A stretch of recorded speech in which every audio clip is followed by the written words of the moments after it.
Welcome to Backstage Pass Instructional Video. My name is Bruce Bouillet and I'm here to get you that next step further in your playing. Today we're going to break down the fretboard into three basic groups. The first one being the modes, the second one being pentatonics and the blues scale, and the third one being arpeggios. When we're finished with the whole thing, we should have a really good understanding how some basic and not so basic ideas function in soloing. So let's get right to it. All right, here we are. This is my equipment where I get most of my sound from. I want to discuss just a few things briefly about some of the rack effects and some of the other things that I use. First of all, right here, this is my main rack where I get my distortion and some of my reverb settings at. I use an 88 preamp, and I have it set up so there's a couple different distortion settings. And I also have the Ibanez reverb, which I like a whole bunch, and it's MIDI together, which is real important nowadays, just because it's, you know, all the stuff that's MIDI, it makes it real convenient for live and for studio too. I also, over here, I have another rack that I use the EQ to get a lot of just to EQ the whole overall, the sound, and I use a depth 5 for a lot of my reverbs and chorusing, and delays more than reverb probably. And I run everything through a hush, and it's all basically, you know, so it just quiets it down. This down here is my pedal board, and I just have it set for a rhythm with chorus, a loud button, a rhythm without chorus, and then just a clean channel. And right here, this switches me from tuning to playing. So that's my basic sound. I usually live, I run 9 412 cabinets, and today I have 2 in here, so there we have it. Okay, let's get into some more of the learning process now. I want to cover the modes first, but before we do that, we're going to have to get tuned up. So let's get tuned. I'm going to start from a high E to a low E, and here's your first pitch.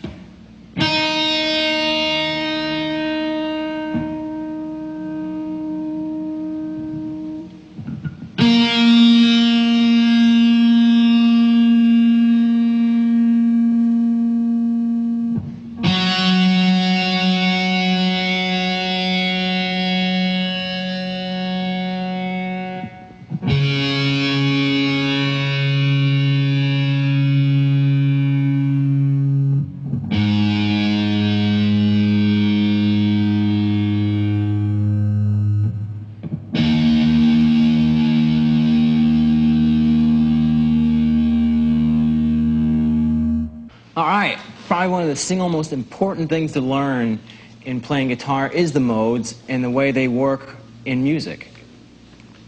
I've got a chart I've made, and taking a look at it, we see we have C major and A natural minor mapped out from root to octave. In this chart, you can see that it shows the degrees of the modes and where their qualities and where they fall.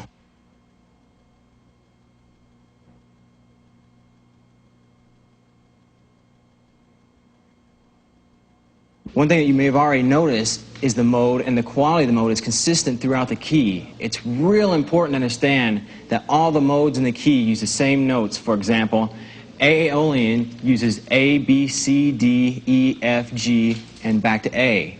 Whereas D Dorian uses D, E, F, G, A, B, C, and back to D. All right, knowing that and understanding that is very important. So I would look at the charts and make sure you understand that. Here's another chart for an example key that shows G major and E minor. Okay, one thing that I would recommend is for you to make your own charts for all the keys. It can't hurt you. It's only going to take a little bit of writing, so I would definitely recommend that and study it. I mean, not all playing guitar is just physical playing. A lot of times you have to use your head and think about how a lot of this stuff works. So let's look at some mode positions and go ahead and start playing them. Our first one's going to start at the 5th fret, and this is going to be A Aeolian, or natural minor. And it goes like this.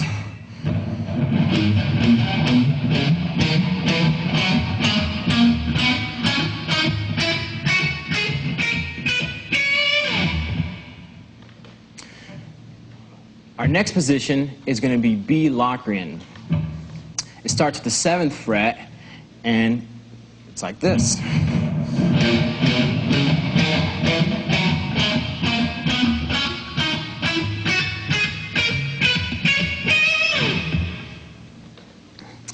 As you can see so far, we've been using those same notes. So make sure that you're really getting a good understanding and seeing how this works. We're just starting on another degree of the scale. For instance, B Locrian, we just started on B and played B to B for our B Locrian mode.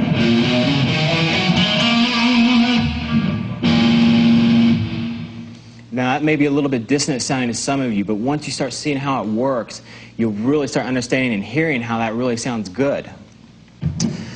Let's move on. Our next position is C major, C Ionian, and it starts at the 8th fret, and it goes like this.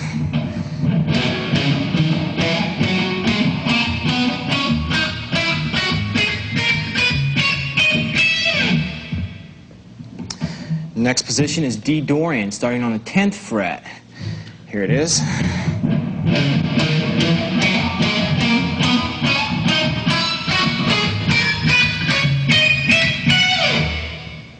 Moving right along to E Phrygian, starting at the 12th fret.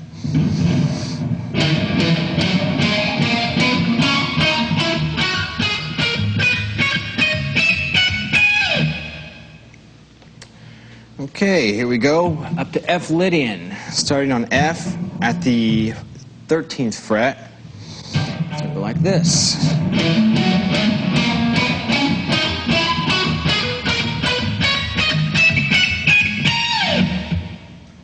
And our final mode, Mixolydian, starts at the 15th fret on a G, and this is what it sounds like.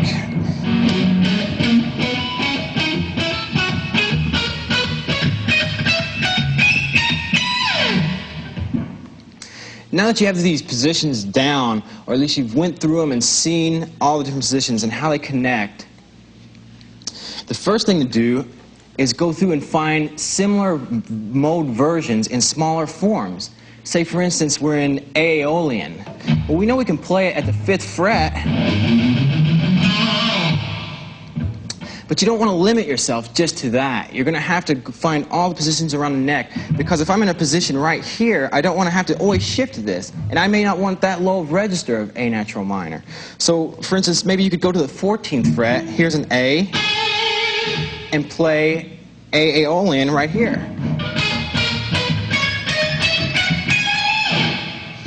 And there's all positions for this. You could play it at the 19th fret.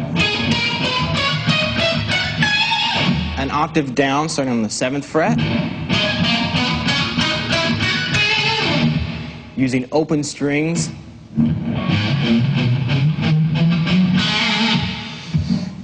The thing I'm trying to get across here is that you should not limit yourself at all just to one position.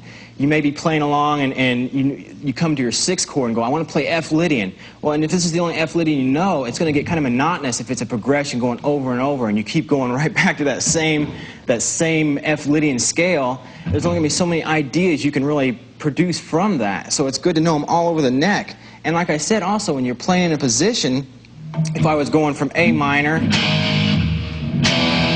to the 6th chord F major, and I was around the 9th position or in between this area, I may be playing over the A, then go to the F,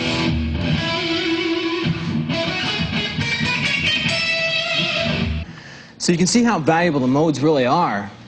The first thing I would do is take 1 or 2 keys, maybe A minor and E minor.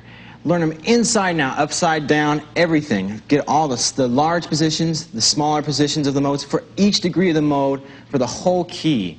Know it so well that you don't even have to look at your neck when you're playing it. And the next thing I do when I was practicing this, since these scales are lined up 3-note per string, you can get a lot of speed out of them because your synchronicity between the 2 hands is going to build very quick because you're doing the same patterns over and over. So I also recommend getting a metronome or a drum machine or something that keeps time that you can play these with, and you can see how fast it builds up because you're seeing the progression each time you play with it. You can see how much further up you've moved on your metronome or drum machine. And with that in mind, you can start practicing on those, and let's move on. Okay, now that we know these positions of the modes, one thing that you want to do is start going through the neck and finding smaller positions. Pentatonic scales is one of my favorites because it breaks up the monotony of playing just a regular major or minor scale. And it also phrases real well because of a lot of the two-note per string patterns. The pentatonic scale is a 5-note scale, pent, 5-note. And it's made up of 5 notes, so it sounds sort of like this.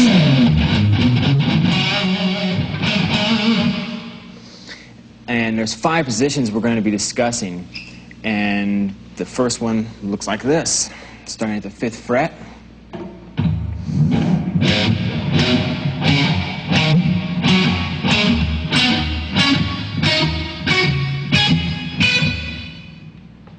Okay. Moving right along, we have our second position, which starts to the 8th fret. It looks like this.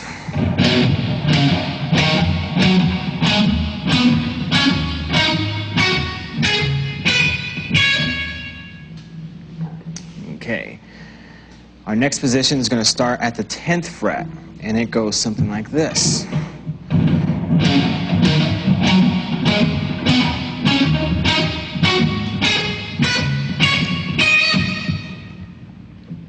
Two more to go. Our next one starts at the 12th fret, and it looks like this.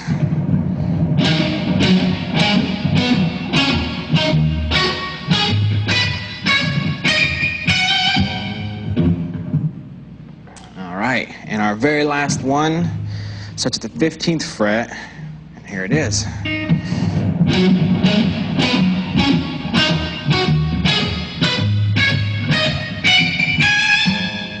Then after that, you just repeat. You start with your first position again and an octave higher.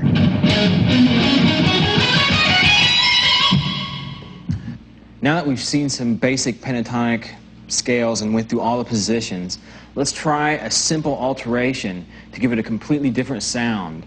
And what we're going to do is raise the minor third to a major third, which would be a C to a C sharp,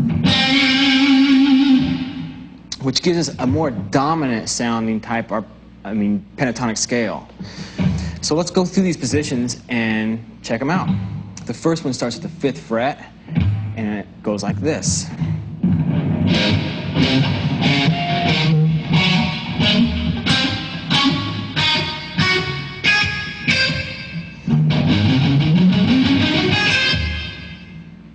Our second position starts at the 9th fret, and it goes like this.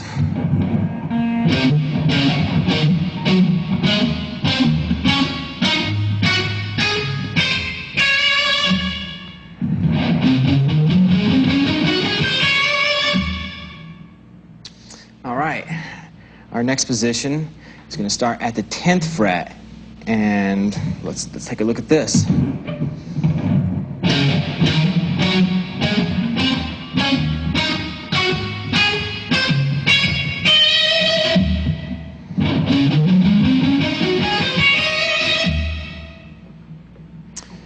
The next position will be starting at the 12th fret, and here we go.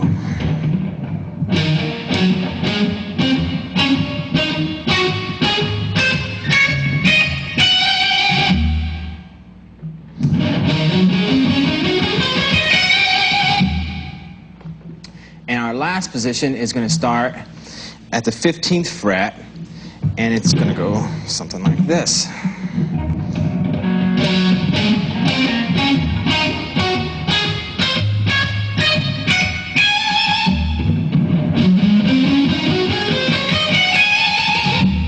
So let's try listening to this over a chord or a tonality.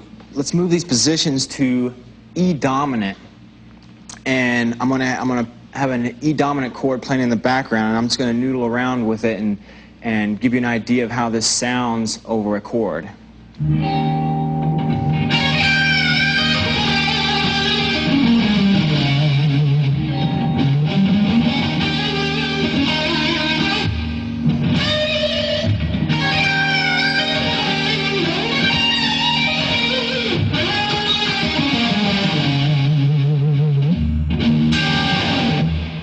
final scale we're going to cover in this section is the blues scale.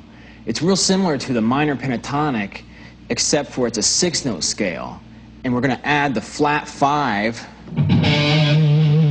to the minor pentatonic shape, which would sound like...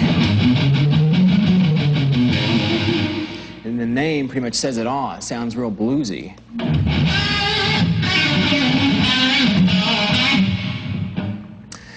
So there's 5 positions of this. The first position is going to go like this, starting at the 5th fret.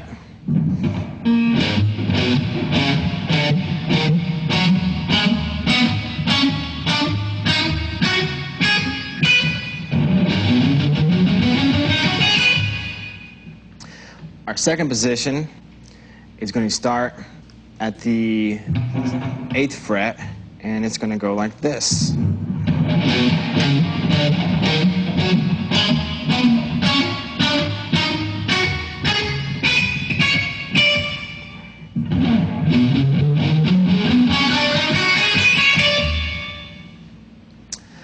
Our third position, starting at the 10th fret, is like this.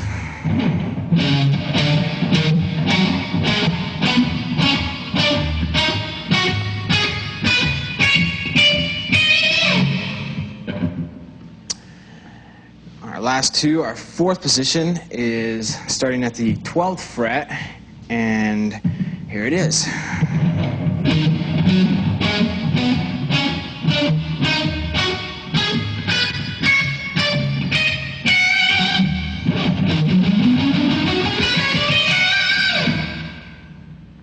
And our final position starts at the 15th fret, and here it is.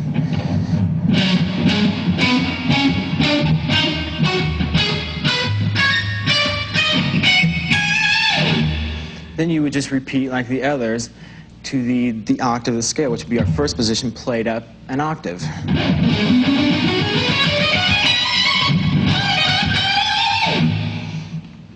So let's take the pentatonics we know, the major minor pentatonic, the 5-note one, the pentatonic with a raised third, which is a dominant sounding pentatonic, and the blues scale.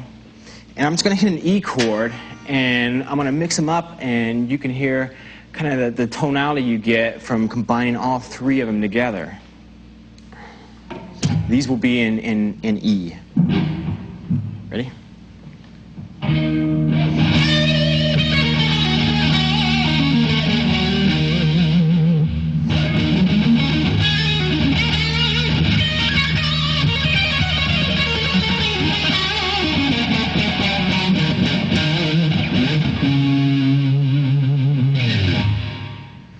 And that's basically just combining the three scales together. I have my altered pentatonic with a raised third, and combine my minor pentatonic with it, the minor third to the major third, and the flat 5.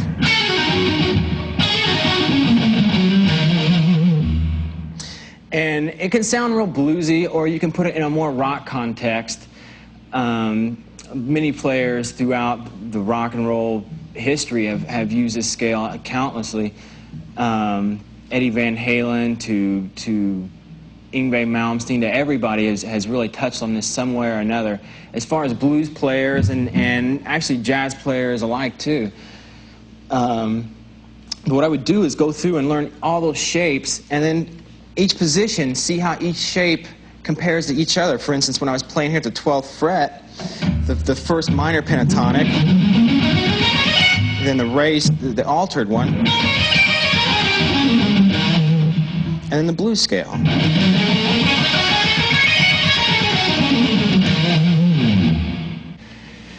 So I would recommend maybe a progression. A lot of times on this, a good one to start off with is a 1-4-5, which is a typical blues progression.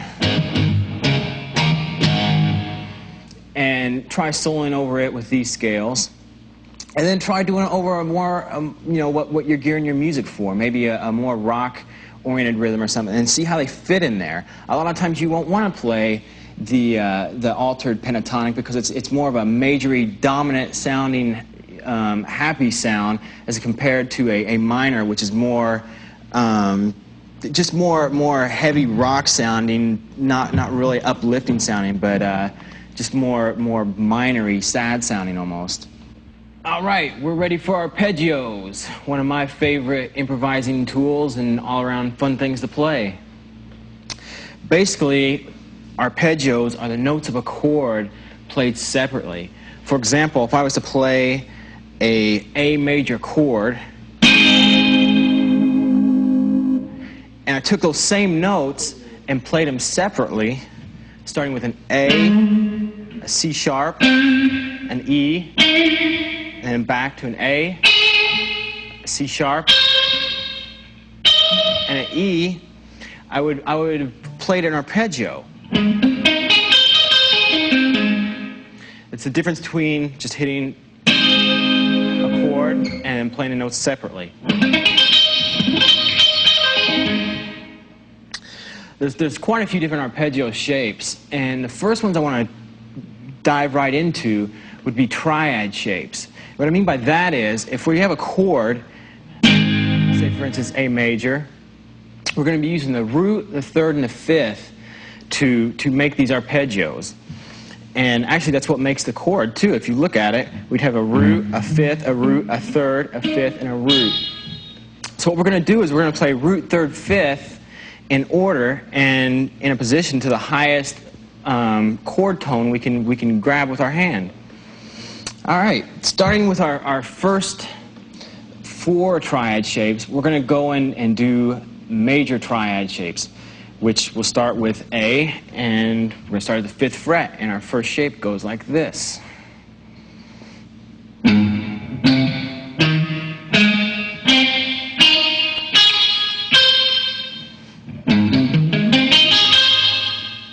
And before we go any further, a lot of you may be wondering how I'm picking these, and with arpeggios, it's real important. I take it for granted that a lot of people know that all the scales and stuff like that, you should alternate pick for good technique.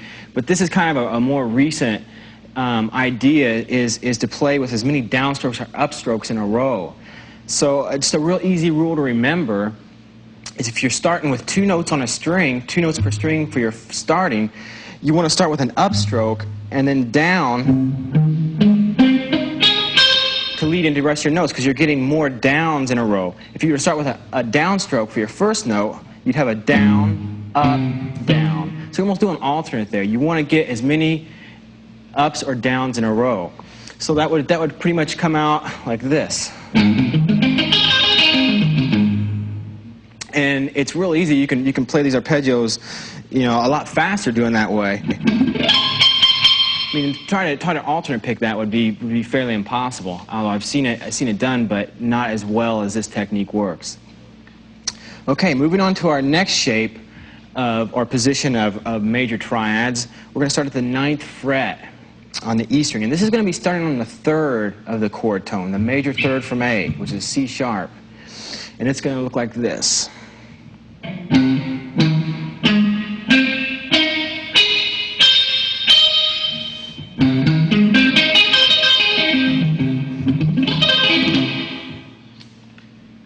Okay, moving on to our next position.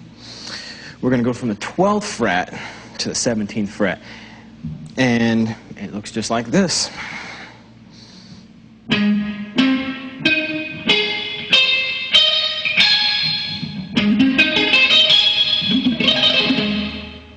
The last shape we're going to show borrows a whole lot from the last position. And the only difference is that it requires a little bit different hand shift, and we're also going to be starting on the fifth degree of the arpeggio, and we're going to the high root at the 17th fret. So we're starting from the 12th fret to the 17th fret, which would be the 5th to the root. And it's going to go like this.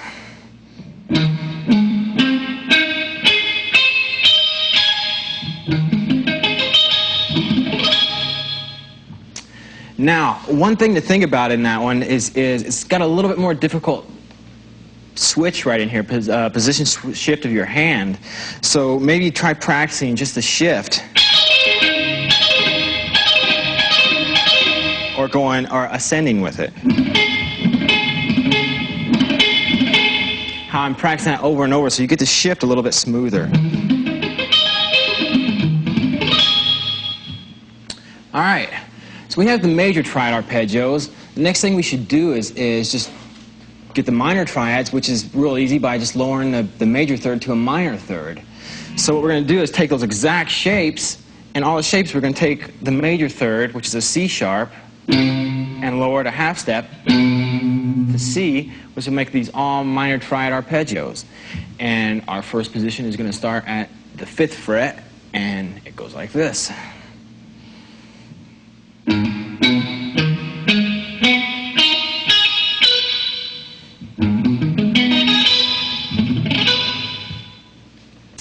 Okay, our next position is going to start on the 3rd degree of the scale, and it's going to be the minor third, and we're going to go up to a high 5th, and it's going to sound like this.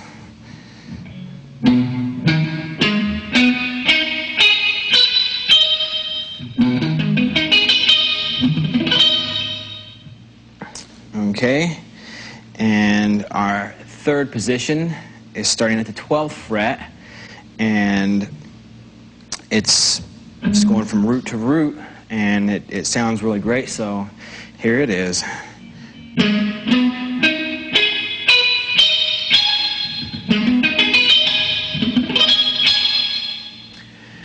And our last one, as before in the major triad arpeggios, this one borrows a lot from the same position we just played, but we're going to start on the 5th degree of the arpeggio and go up to the high root, which will be starting at the 12th fret to the 17th fret. And it has the same sort of hand shift, but just a little bit different because we have the lower thirds, so it goes like this.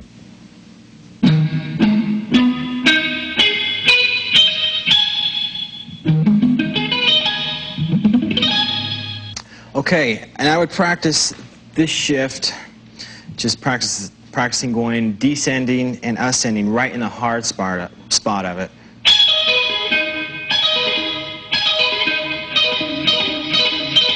Or ascending. All right, let's move on to some 7th type arpeggios, which means we'll be using the root, the 3rd degree, the 5th degree, and the 7th degree to make these arpeggios. For an example, let's take a look at a dominant 7th chord, which means we're using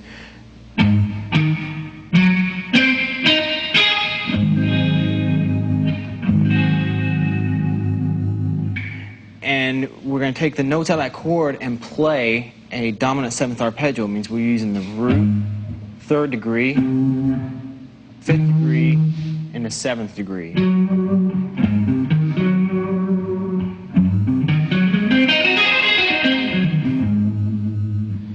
Okay, let's start off with our first position of this, which I already just played, but we'll play it slow once. And it goes like this. These are A dominant 7th arpeggios.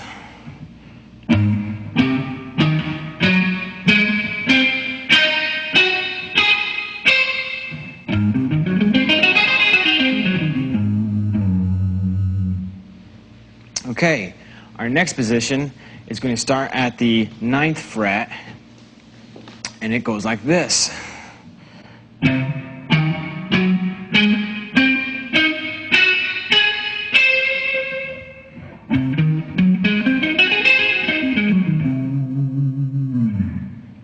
Our next position still starts at the 9th fret, but it goes up a little bit higher.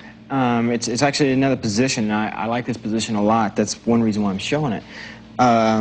So let's start with it at the 9th fret.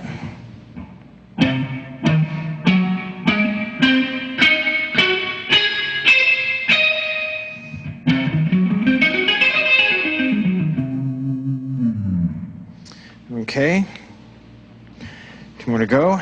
Our next one is going to start at the 12th fret, and it goes like this.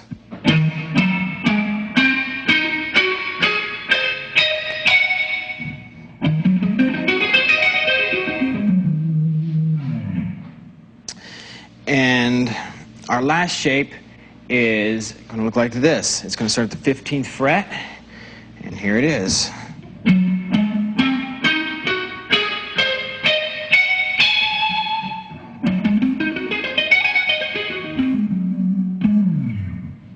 Okay, next let's move on to some minor 7 flat 5 arpeggios. And I really like the sound of these a whole bunch, and as you'll learn further on down the line how we're going to use them over a different qualities of chords. So let's go ahead and get the positions, and the first one goes like this.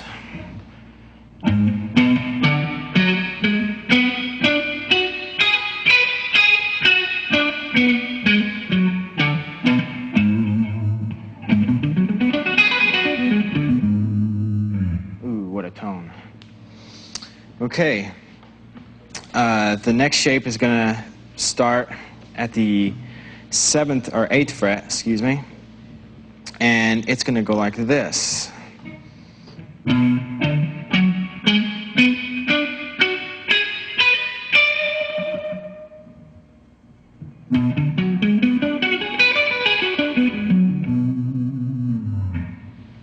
All right. Continuing on, here's our next position starting at the 11th fret.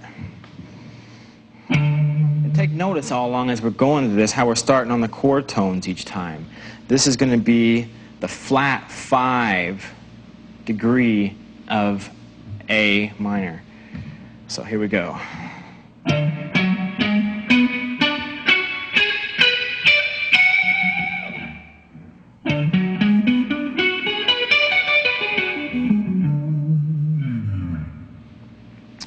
Okay, moving on to our last position.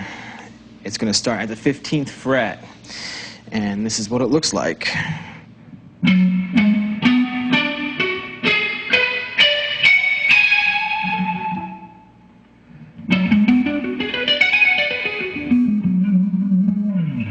And then just like we've done previously, we repeated the octave.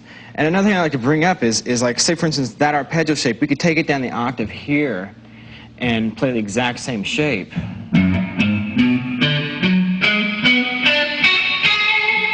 If you want to know all the positions of the neck, just not from the 5th fret up, you definitely want to get every position, which includes down here too. Let's outline the modes now with the arpeggios we've just learned. Putting the chart back up on the screen, we can see that each mode degree has a quality. For instance, A Aeolian is minor, B Locrian is minor 7 flat 5, C Ionian is major, D Dorian is minor, etc.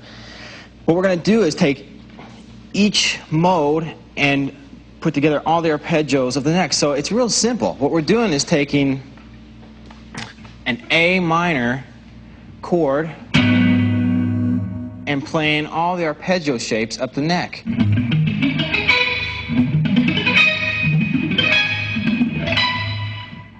And what you want to do is look where all those notes are, because those are your chord tones, and see where they correspond with the positions of the scale. So I'm playing, say for instance, at the 12th fret, playing A natural minor, or A Aeolian mode.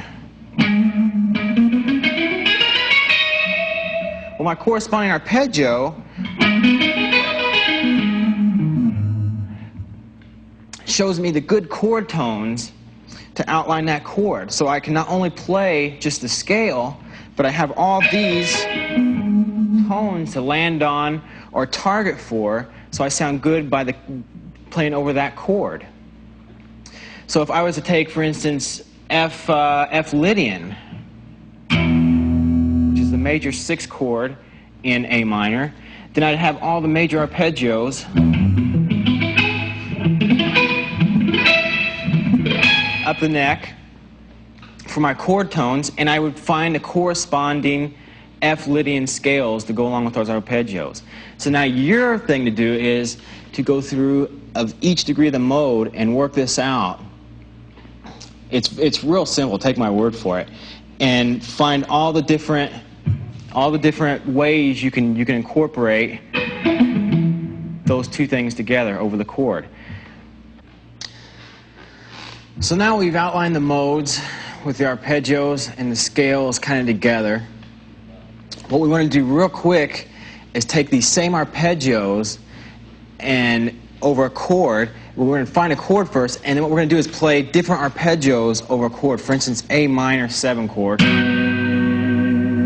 or an A minor chord. We're going to find what other arpeggios in that key are going to fit over that chord.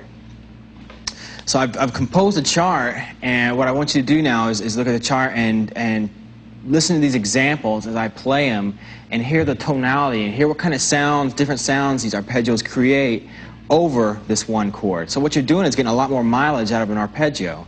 So take a listen to this. This is a G major.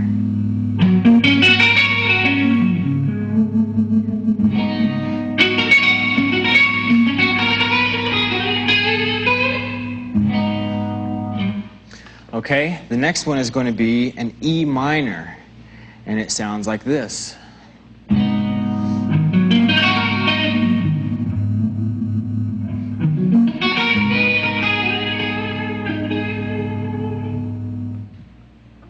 Okay, our next example is a B minor 7 flat 5. Now that's like using the 2-chord arpeggio, but we're going to play it over the root chord. Now check this out, it sounds really good. And if you notice the very beginning jam, I start with this at the beginning of the video. You'll hear me playing this one and a lot of these other ones, so keep that in mind. Ready?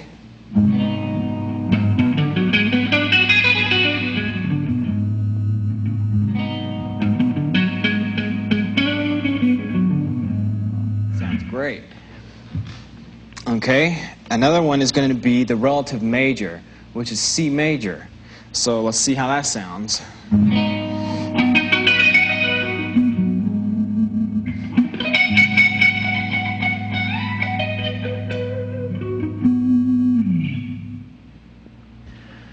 Now that you've heard these examples, the thing for you to do is go through that chart, see which arpeggios work over the chord, try them out, try making up your own ideas and licks. You don't necessarily only have to play over one chord, just a minor triad arpeggio, for instance. Like if I was in A minor, I'm not just going to play an A minor triad arpeggio. I can play all the other ones we just explained, or I may combine a couple of them. I may combine A minor and C major, just for starters. An A minor chord, please. One more time.